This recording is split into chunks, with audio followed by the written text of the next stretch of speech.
Look, there's no way that we can do anything useful to people in a country with the most rampant level of wealth inequality. And by the way, all the Conservatives have been for the last 13 years is a wealth delivery system to your mates and the richest in this country, hence the wealth disparities that have widened over 13 years. You've got to redistribute wealth. Here's my question. Could a midsummer reshuffle save Rishi Sunak's sinking government? David, look, he's 14 points behind at the moment, Rishi Sunak. He was doing quite well, but all the metrics are going in the wrong direction. He's an ex-banker, focuses on key performance indicators. They're not going well. Well, I think when we look at what the Prime Minister has set out in terms of priorities, what he's talking about are the things that matter to the country and that people will see making a difference in their day-to-day lives. But will a midsummer reshuffle help? And I'm not convinced. I agree with Alex on this point. I think people are a bit sick of politics being like a drama series. They want the government getting on with the job. And Rishi Sunak, yeah, you could say it's quite a boring thing, but as you and I know from our local government background, sometimes having boring politics that makes a really good, positive difference that people see and feel in their lives is exactly what the voters want. But you've also got to sell a vision, haven't you? You've got to captivate people. And that's the issue here, right? Is that actually boring politics is not going to cut it anymore, right? People just getting on with the job is leading to the kind of managed decline that we have now. To be able to fix this country, we need radical reform that's going to make this country better for working people in general. Which, of course, stuff that Alex Folks doesn't want. She wants things to be better for her mates in the financial sector. She's already admitted in this panel that we've watched about, cutting taxes and regulation for the financial sector so that her mates can benefit. Hardly, work-class politics at its finest. Right? I guess it is kind of class politics, but bourgeois class politics. But, that politics as normal is what led us to the place we're in currently. The last time we had politics as normal was under the coalition government, and 330,000 people lost their lives due to austerity. Clearly, politics as normal will not cut it. Basically, in a post-2008 world, it's ever since 2008 that we've had this decline. And no one's had the fix because, of course, the real fix was to take power away from the bankers and the financiers and the establishment and the corporations that precipitated the 2008 crash and who were bailed out by the state and faced zero consequences as a result. I think it's very clear, particularly after the period that we've been through. We've had the COVID pandemic. We've obviously had all the rows that went on in politics about Brexit just before that. Then we've had a cost of living crisis driven almost entirely by Putin's decision to invade Ukraine and the economic consequences. Nonsense, absolute nonsense, right? There's the fallout from the pandemic. Obviously, war in Ukraine has caused the cost push inflation that we're seeing right now. But the idea that everything was just rosy for everybody before the war, before the pandemic, before Brexit, all these three things that were happening right now or recently, no, things were not fine. Things were not fine 2010 or 2008 even to 2016. Things were still shit. Sure Start centres were still being closed. People were still dying because they couldn't afford to be able to put money on their meter to cool down their insulin, right? That's the real story of David Clapson. I mention him every time because his image of his face is basically burnt into my retinas at this point. Things were not fine before then. There were massive failures of the state and our economy way before Brexit, way before the pandemic, way before the war in Ukraine. And quite frankly, the reason why the war in Ukraine has caused such a dramatic effect here is because we don't have a strong enough economy because of those failures up until that point of the last 13 years, 15 years even, to be able to resist the kind of shocks that would happen. We didn't have enough. We went through deindustrialization, so so we were reliant on trade, which made Brexit worse, right? We spent the ways in which we privatized our energy sector in the 90s, made it so that we had loads of gas-fired power plants because they were cheap startups to be able to compete in a privatized market once British Gas lost their de facto control over the energy market in the UK post-privatisation, right? Loads of cheap gas power plant startups were produced in the 90s. That's why we're so reliant on gas and why our gas bills are so much higher than everywhere else, who divested from gas into more renewables, more nuclear, more other kinds of energy generation that weren't as susceptible for these global price shocks on gas. That's why our bills are higher than everybody else's. It's a failure of strategic economic policy and industrial policy and macroeconomic policy for the last 45 years, basically, It's how long that it's lasted. But we've seen particular problems since 2008 because our entire political system, or at least between 2008 and the election of Jeremy Corbyn as Labour leader, were entirely cucked to the financial sector across all parts of the economy, all parts of the political sphere, apart from potentially the Green Party, right? Okay, one MP and some Sinn Féin MPs who don't take their seats. That's it. And that's why the businesses and why the banks were allowed to get away with 2008, or why the Tories were allowed to get away with austerity, and why they're being allowed to get away with the cost of living crisis now, because people are too busy thinking about all these other problems that happened around the main central issue that weakened ourselves to be even worse affected by these similar shocks that are not being felt as badly by other countries too. Is that sad? So I think most voters recognise that the government is dealing with a fairly unusual, pretty much unprecedented set of challenges. And what they want to see is that they've got a government that is focused, has the right instincts on what are the things that really help the economy, what are the things that put more money in people's pockets. The economy is the thing that overwhelmingly makes the difference to the vast majority of people's quality of life, and that is exactly what Rishi Sunak is doing. So no reshuffle, and what about a change of leader? I have to ask, you're on the 22 committee. No, Come on. I don't see any prospect.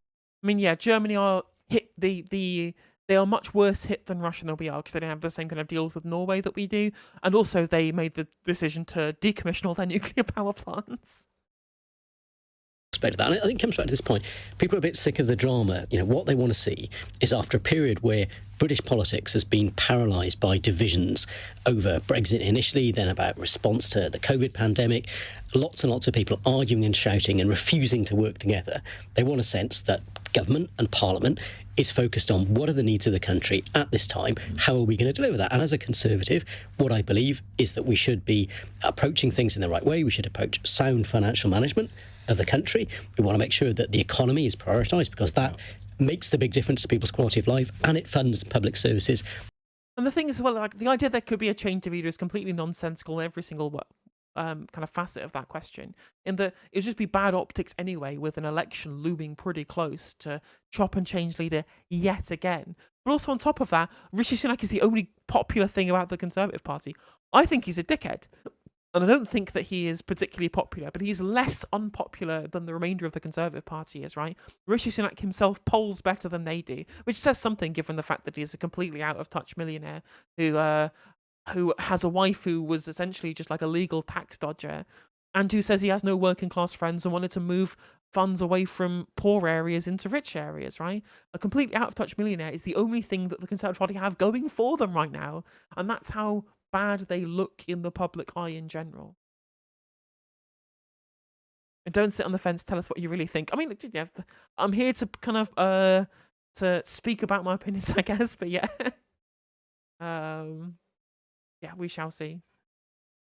That others may depend on. Those are the things that will make the long-term difference to the quality of life of people in this country, and I think that is what we should be thinking about. Rachel, do you... And also the problem with him saying, "Oh, we want political parties to work together," and by that he says he wants Labour to start being as right-wing as they are, which, to be fair, they are also doing that. But of course, these right-wing solutions are not going to fix the country. They need to have proper solutions and industrial strategy and investment and regeneration of the public services, and to roll back the excesses of neoliberalism that have damaged so much of our country, from our water system to our rail system to our energy delivery, and to our ability to deal with the climate crisis in general. All these things need to be rolled back. These are problems inherent with fucking neoliberalism. Do you think a midsummer reshuffle can save Rishi Sunak's premiership? I don't think anything is going to save Rishi Sunak's premiership. And I think, look, you've had 13 years to do all those things that you've said you want to do. They're just words. And people are not idiots. You say, oh, this is unprecedented, pandemic, Ukraine war. We can see that other countries have a quicker recovery. What's the factor that other countries don't have that we have? It's you lot. That's the thing that's making our recovery sluggish and the worst in the G7. But isn't he doing better, Rachel? Whatever you think. I mean, and it has been a very turbulent period, let's put it politely, in British politics. We're on our third Prime Minister since the last election now. Third Conservative Prime Minister. Indeed. I mean... No, indeed. We didn't vote for two of them, by the way. But that's also true. But do you not think he's actually restored some stability and respect to the office? sorry, it's a no bars. sorry, I don't even know. Is that a serious question? Are you seriously asking me, do I think that he's performed the bare minimum of competence when compared to Boris Johnson? I mean, seriously, that's not even a bar, is it? It's a fair point. I wouldn't have expected you to say anything out there. David, do you want to come back? I think when we look at what's going on in the economy, and in particular the fact that we've got a very... But the problem is that, again, she's making this a problem with party political nature. Now, obviously, that was a pretty good put down. I'm glad that she's attacking the Conservative Party for their failures rather than trying to get away with the idea that, it's all just exogenous effects to the economy, right? But no, this is not just the blue team doing things bad. I've said it on stream 1,000 times. I'll say it again. But a lot of the things that we have to blame for the reason why we've been hit so hard by all these crises, by these continuous crises, is the failure of the Blair administration, right? It's the failure of them to be able to sell the EU and the benefits of the EU membership so that we didn't get Brexit at the time by continuing with the deindustrialization that made loads of areas of the north completely disenfranchised from politics, so that Brexit was on the cards for those specific areas, right? They failed on the housing crisis because they were prioritizing homeowners and mortgage holders and landlords over the working people that they are there to represent in Parliament. They failed on the financial crisis by not properly instituting things like capital controls and prudential regulation to ensure that the financial sector wasn't as profligate as it was, and they, again, were following Thatcherite ideology. It was Thatcher that started the deindustrialization. It's Thatcher that cucked ourselves to the financial sector, right? And it's Thatcher that made a huge section of our public homeowners through Right to Buy, which Tony Blair pandered to win all these elections, for example. These are all things that were started as part of right-wing ideology that were followed by the Labour Party, right? The Red Team may have done it, but it was right-wing policy, and these are the right-wing policies that have failed us 45 years and why we're in the position that we're in now. And obviously, I respect what she's saying here, and it's good that she's taking down the Tories, but she needs to frame this correctly, that this is an ideological problem with right-wing failures to manage this economy. Because they've always failed. They failed ever since they took power in 1979 and continued to hold power for the entirety of the time since then. It's been continuous failure. The idea that the austerity was sound economic management is not true. It's completely untrue. When gilt yields were at 0.5%, 1%, they weren't borrowing to invest. They were instead making sure that poor people were stripped of every single social safety net that existed, so much so that 330,000 of them lost their lives. Right? That's not sound economic management to me. Don't know anybody else. Very high level of employment, that in constituencies like mine across the rest of the country, that's helping households, it's helping people to get through the financial challenges. We have a lot less people dependent upon benefits than we did. There's been a transformational change in that side of the economy. We've seen a great development in new industries, new technology, progress around net zero. We are way ahead of the G7, indeed way ahead of the G20 in the extent to which we are reducing our carbon emissions per capita through the government's policies. And of course, going into the COVID pandemic, we had a much less debt as a country than the Conservative government had inherited from Labour due to that painful austerity. Rachel, you're not buying. We were in a stronger position Rachel, going to that than we've been before. I mean, the debt to GDP ratio isn't massively higher than what it was during Labour, but again, the debt to GDP ratio is higher under Labour because of the financial crisis that was caused by right-wing economic management. This is a conservatism issue. This is a conservatism issue, not a left-wing issue, right? It's Labour acting like Thatcherites, right? Blatcherism, as it's called, right? Blairite Thatcherism. And again, he says also the painful austerity that's brought our debt down. Yeah, but did the public services improve? No. Did quality of life improve? No. Did wages improve? No. Nothing fucking improved because of austerity, right? Because the debt is just a fucking fictional number. It's completely nebulous. It means nothing when the actual economy itself is, as Gary Stevenson would call it, driving off of a cliff, right? Just because you've got the debt down, or the red line looks better now, does that bring those 330,000 people back, Mr. Tory MP? I don't think it fucking does, right? That's not the measure I see of a strong economy, right? Look around you. If you want to do real economics, look around you, right? Look at the shops being boarded up. Look at your mates who can't afford to put the heating on, right? Understand the real impact to people's lives, because that is the measure of a strong economy. We've been continually told by conservative economists and conservative politicians that we need to have a strong economy by making things more unequal. Both red and blue versions of this conservative economic ideology. There's a reason why our country is destitute, even though we still have, a bigger economy than much other countries, yet smaller economies which have more equal stratifications within the economy of income, people have better quality of life than our own working class do. It's criminal.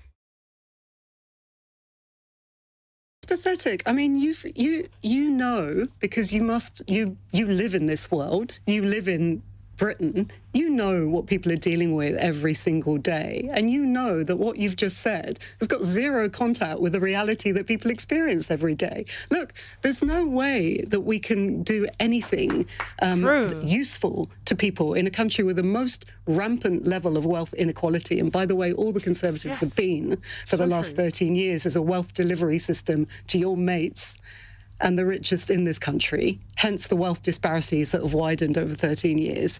You've got to redistribute wealth. You've got to attack, or not attack, but you've got to tax wealth. You've got to tax unearned wealth. Well, that's going to be... And the only way you're going to actually make any difference in the economy is if you do that. You won't do that because your mates and your donors don't want you to. Well, it'll be an interesting point when we're... So true, so base. Well, I'm glad you finally said it. That's it's 100% true, right? Inequality is the biggest failure of our economy and the biggest thing that's stopping our economy from functioning, right? More equal economies perform better, right? Having a working class with more purchasing power allows for a stronger economy because they have more ability to be able to engage in their own consumption that they want to engage in, rather than being forced to continually spend their entire paycheck, all of the money that they earn, being continually spent on all of the necessities that have been gated away by privatization, despite the fact that the markets themselves are inelastic and the resources are natural monopolies, like water, like rail, like housing. All these things which are inelastic demand. And they spend all their money on that, which they don't have much money at all because of supply-side labour market reform. They have no money, so they can't purchase, and it's weakened our economy. Right? It's simple. It's really fucking simple. And she's absolutely right. And the reason why they don't do it is because they are ideologically predisposed to ensure that ensuring that wealth inequality goes up, to shovel money, not just from the public purse into their mates' pockets, but from the working class pockets into their employers' pockets through supply-side labour market reform. As I say, every stream, because I'm drilling it into everybody's heads, that the reason why people's wages have gone down is because of government policy. It's been deliberately squashed wages in this country as the political choice being made by this party. It's criminal. It really is. If you enjoyed this video, please do consider liking and subscribing. It does help out the channel and the algorithm. And if you click the bell notification icon, it will let you know when I go live and when I upload videos. If you'd like to follow me on social media, my handle is @NoJusticeMTG, and that is Twitter, TikTok, Facebook, Instagram, Twitch, and YouTube. If you want to support my channel in a more financial manner, you can do so by becoming a member for just 99p, by super chatting, or by supporting me on Patreon, with the link is in the description of this video, and hopefully I'll catch you on the next segment.